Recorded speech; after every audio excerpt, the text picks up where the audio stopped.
Bienvenue dans cette nouvelle vidéo qui concerne la typologie des décisions selon Igor Ansoff. La décision est le processus cognitif qui conduit à un choix, et au fur et à mesure que l'entreprise grandit, il est difficile pour le dirigeant de prendre seul toutes les décisions, soit par manque de temps, soit par manque de compétences pour certaines décisions. Cela donc le conduit à déléguer une partie de son autorité, c'est ce qu'on appelle la décentralisation, qui consiste alors à confier une partie du pouvoir de décision à d'autres personnes au sein de l'entreprise.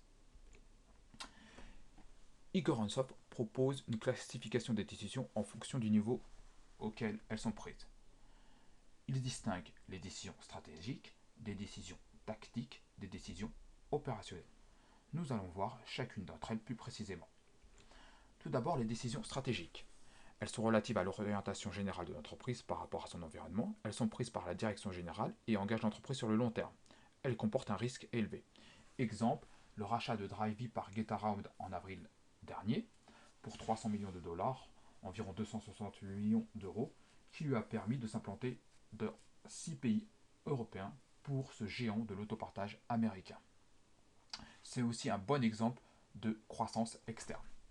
Donc, ce qu'il faut retenir pour ce type de décision, c'est qu'elles sont prises par la direction générale, qu'elles ont une portée sur le long terme, et enfin, elles comportent un risque élevé. Maintenant, nous allons voir les décisions tactiques, qui sont prises par le personnel d'encadrement, les cadres de l'entreprise. Elles engagent l'entreprise sur le moyen terme, entre 2 et 5 ans à peu près, et elles ont des conséquences importantes pour l'entreprise. Elles comportent un risque moyen. Exemple, le lancement d'une campagne publicitaire.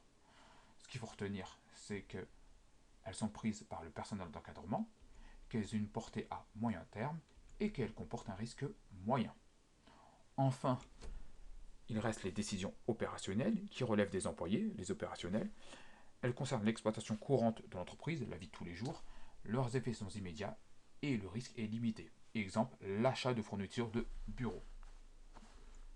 Elles sont donc prises par les employés, les opérationnels. Elles concernent l'exploitation courante. Et enfin, le risque est limité. Voilà, à bientôt.